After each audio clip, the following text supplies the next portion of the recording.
Bonjour à tous, merci d'être avec nous aujourd'hui pour cette vidéoconférence sur étudier en santé numérique. Je m'appelle Axel Klein, je suis agent de communication au service de l'admission et du recrutement. Puis je vais être votre animateur pour cette conférence, qui est d'ailleurs disponible sur le site des Portes Ouvertes dans le cadre de notre grand événement du mois de novembre et décembre.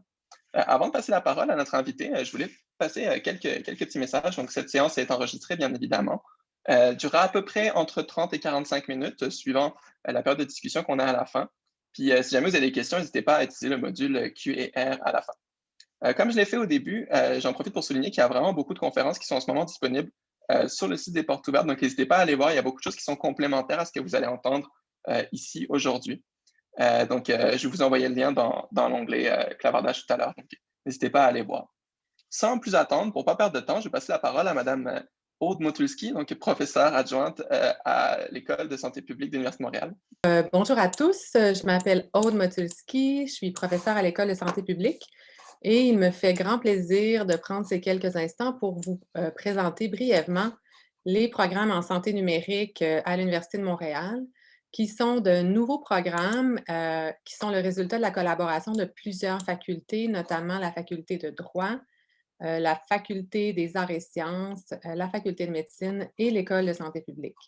Donc, cette présentation a été élaborée en collaboration avec Delphine Bosson-Rieutort, ma collègue à l'ESPOM.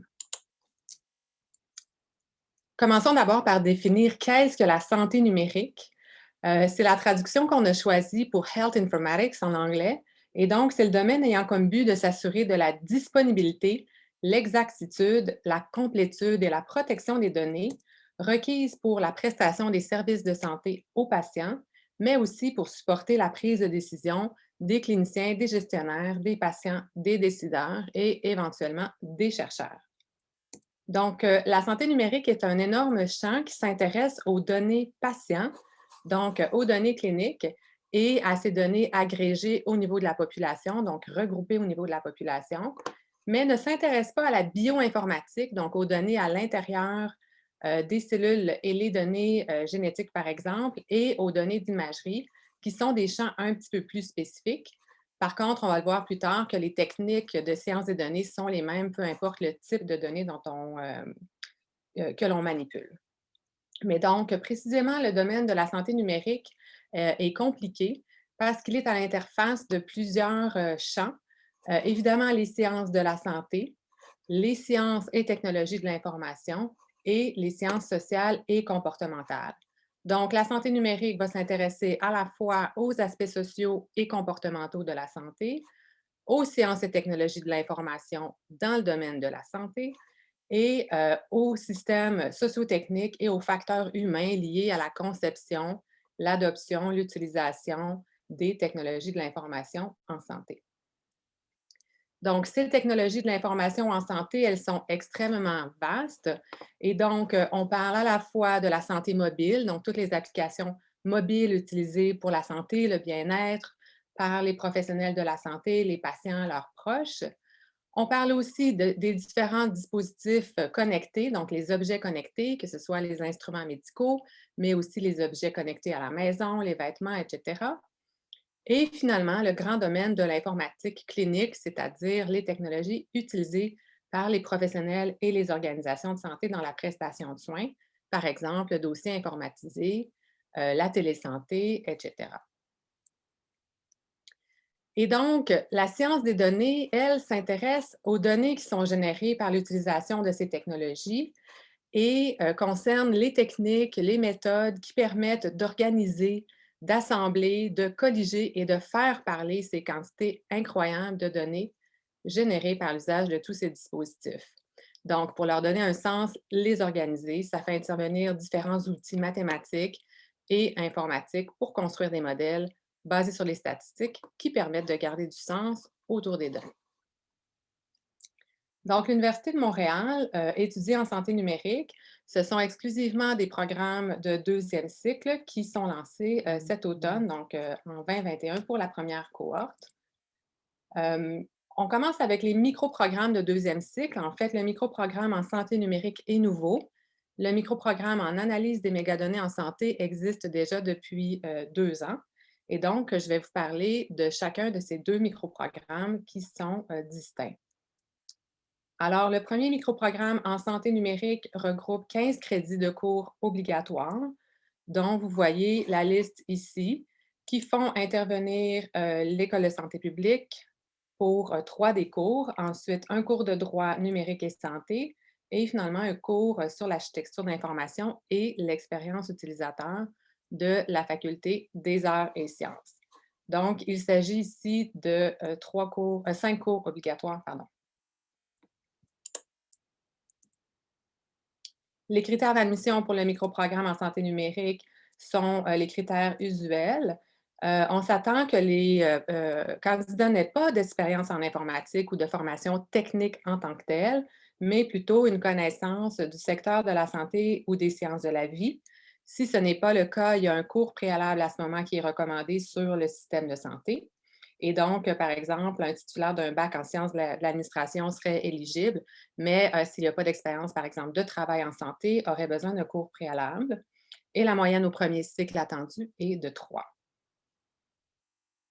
Pour le deuxième microprogramme, qui concerne vraiment le côté des données et des mégadonnées en santé, donc ces données populationnelles ou alors ces données massives, on a premièrement 2 cours obligatoires qui constituent un bloc général sur les méthodes quantitatives et le traitement informatique des données. Si vous n'avez aucune expérience de programmation, un cours préalable est souhaité sur la programmation avant de débuter. Ensuite, vous pouvez choisir 2 spécialisations, soit la spécialisation en données biomédicales avec 3 cours où on va vraiment ici aller sur les données génétiques, les données moléculaires, ou alors une spécialisation autour des données en santé publique où à ce moment-là, vous avez les cours du microprogramme en santé numérique et un cours de sciences des données de santé publique. Et finalement, un crédit en éthique est recommandé, soit autour des données biomédicales ou alors autour de la santé publique. Les critères d'admission pour ce microprogramme sont similaires à celui sur la santé numérique, avec une expérience en santé recommandée. Et comme je vous le disais tout à l'heure, des connaissances de base en statistique et en programmation sont souhaitées selon le parcours au premier cycle. Ensuite, si vous souhaitez un DESS, donc un diplôme d'études spécialisées, vous avez à ce moment 15 crédits supplémentaires à faire pour un total de 30 crédits. Donc, le DESS en santé numérique est aussi disponible. À ce moment, vous avez les 5 cours obligatoires du microprogramme dont on a parlé il y a quelques instants, auxquels vous ajoutez 15 crédits de cours au choix. Donc, on a créé des parcours ou des profils de cours au choix qui pourront être étendus selon les intérêts de l'étudiant. Donc, ici, le profil implantation, performance et évaluation, vous avez 5 cours proposés pour ce profil, autour, par exemple, de la gestion de projet à la gestion de changement ou la gestion basée sur les données probantes, où il sera question de tableaux de bord et d'indicateurs. Vous pourriez aussi prendre des cours plutôt du côté du profil sciences des données ou analyse des données, où ici, on a des cours de biostatistique, des cours de manipulation de données qui ont été présentés déjà dans le microprogramme en mégadonnées. Et ici aussi, vous avez des crédits en éthique à faire selon les autres cours à option que vous aurez choisis, pour un total de 30 crédits à partir des cours obligatoires plus les cours au choix. Donc, le comité de programme en santé numérique s'agrandit. Je vous présente ici les professeurs. Donc, moi-même, Philippe Jouvet, qui est chercheur et clinicien au CHU Sainte-Justine, professeur à la Faculté de médecine et à l'ESPOM. Michael Chassé, qui est professeur à la Faculté de médecine, chercheur et clinicien au CHUM. Claude Sicotte, professeur à l'ESPOM. Bouchra Nasri, professeur à l'ESPOM. Michael Sautier, qui est chercheur à Sainte-Justine et Delphine Bosson-Riauteur, qui est aussi professeure à l'ESPO. Alors, les perspectives d'avenir pour les étudiants qui vont suivre ce microprogramme ou ces microprogrammes ou ce DESS, selon le profil, évidemment, il y a différentes perspectives. Idéalement, on s'attend que les étudiants pourront contribuer à la transformation numérique en santé, ou contribuer au développement, à l'implantation ou à l'évaluation d'une technologie de l'information en santé.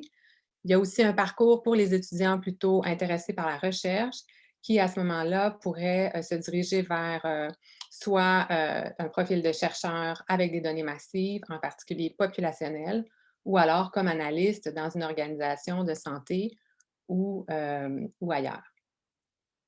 Vous avez ici la matrice des carrières liées à la santé numérique qui est élaborée par Digital Health Canada, qui est l'association professionnelle des professionnels de l'informatique de la santé au Canada.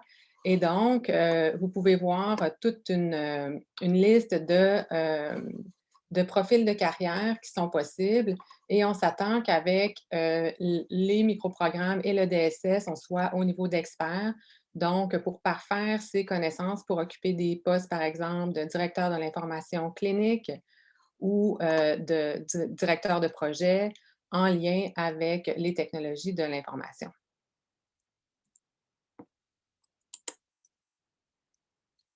Pour en savoir plus sur ces 3 programmes dont je vous ai parlé, vous avez ici les numéros des programmes en question et donc je vous invite à consulter le site de l'Université de Montréal où vous avez tout le détail sur les parcours, les structures et les conditions d'admission ainsi que les procédures pour réaliser votre inscription à ces différents programmes.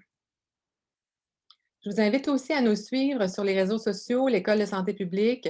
On offre plusieurs formations continues et vous aurez accès aux informations en direct sur les différents cours et les modalités d'inscription aux différents programmes à travers nos plateformes sur LinkedIn, Facebook et Twitter. Je vous remercie de votre attention. Ça fait le tour et je serai intéressée maintenant à prendre les questions s'il y en a. Merci beaucoup, Madame Motuski. Je pense qu'on a quelques questions pour commencer cette période-là. Tout d'abord, vous avez mentionné que que c'est des nouveaux programmes. Quel est le profil à peu près des étudiants qui sont attendus dans ces programmes-là? Oui, merci pour la question. Donc, on s'attend que ce soit vraiment soit des professionnels de la santé qui travaillent, mais qui sont intéressés à mobiliser les technologies de l'information dans leurs activités, qu'ils soient aussi gestionnaires ou qu'ils soient cliniciens au quotidien pour bien comprendre les défis, les risques et comment mobiliser le potentiel tout en gérant les risques des technologies de l'information.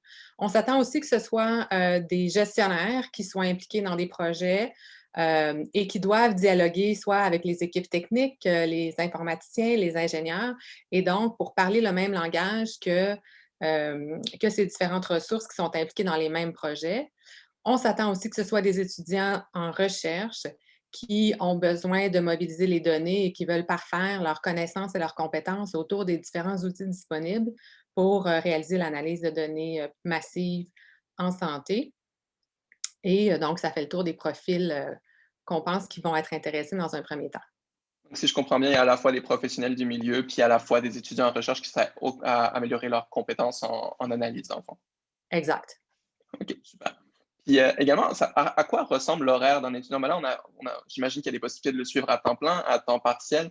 Euh, Comment agencer peut-être ce programme-là autour de son horaire, peut-être professionnel également? Donc, c'est un programme qu'on veut flexible et accessible aux gens qui travaillent à temps plein ou qui travaillent à temps partiel ou non. Donc, il y a une possibilité de le faire à temps plein assez rapidement, donc en 1 an. Il y a une possibilité de l'étaler sur un certain nombre d'années selon si on vise le microprogramme ou le DESS. Certains cours vont être offerts à la fois en mode en personne ou à distance, mais un cheminement entièrement à distance peut être possible aussi. Donc, ce qui veut dire que les cours seront accessibles en asynchrone, donc au moment de votre choix. Ça, ce sera un cheminement particulier. Sinon, la majorité des horaires sont déjà disponibles en ligne, alors à consulter, mais on essaie d'avoir un horaire assez balancé là, pendant une semaine de travail. OK, je comprends. Donc, c'est vraiment un programme qu'on peut suivre en étant déjà à l'emploi, puis que c'est accessible, mettons. Tout à fait. Euh, autre question qui revient souvent quand on parle des cycles supérieurs, de la place de l'anglais dans à la fois les études, puis à la fois dans les rendus des travaux. Peut-être que je peux vous laisser en glisser un petit mot. Tout à fait. Donc, il est clair que la littérature qui est mobilisée, donc les étudiants doivent faire des lectures préalables, par exemple, doivent consulter des ressources. On mobilise des ressources en français, mais il y a aussi des ressources internationales qui sont disponibles uniquement en anglais. Alors, il est important d'avoir une maîtrise minimale de l'anglais ou en tout cas de mettre les efforts pour que ce ne soit pas trop difficile de s'approprier le matériel obligatoire pour les séances. Les séances sont données en français. Par contre, il peut y avoir du travail préalable là, où la lecture doit se faire en anglais. Pour ce qui est de la remise des travaux, la remise en français ou en anglais est possible selon le professeur. Il faut simplement avoir l'autorisation, mais c'est toujours quelque chose qui est possible. OK, merci. Puis j'avais une question de ce côté-ci. Est-ce qu'il est possible de commencer le micro-programme en santé numérique, puis ensuite d'ajouter les 15 crédits supplémentaires par la suite pour aller chercher le DESS? Est-ce que Oui, c'est des tout choses à qui sont fait, c'est possibles? ce qui est prévu. Donc, on peut s'inscrire au microprogramme et il est totalement gigogne, c'est-à-dire qu'une fois qu'on a fait nos 15 crédits de microprogramme, si on souhaite le transformer en DESS, c'est pas du tout un problème et les 15 crédits seront reconnus et il reste 15 autres crédits à aller chercher pour compléter le DESS. OK, donc c'est même la chose à faire. Oui, si vous souhaitez Excellent. l'étaler, mais si vous voulez le faire en un an, on est mieux de s'inscrire directement au DESS. Excellent. Peut-être qu'avant de terminer, on pourrait faire un petit retour sur les dates limites d'admission. Je pense qu'en ce moment, on est dans une période d'admission. Les gens, c'est ça qu'ils sont en train de regarder. Peut-être qu'on pourrait simplement, je peux vous laisser glisser un mot là-dessus. Peut-être aussi sur le délai pour recevoir une réponse ensuite, une fois qu'on a déposé. Oui, donc les personnes intéressées peuvent s'inscrire jusqu'au 1er février 2021 et le retour sur la candidature se fera en quelques semaines. C'est assez rapide, mais je ne peux pas me commettre sur une date précise. Super. Donc, ben, très important, si le programme vous intéresse, n'hésitez pas à aller voir la fiche du programme, à aller naviguer sur le site de l'École de santé publique de l'Université de Montréal. Il y a beaucoup, beaucoup d'informations dessus.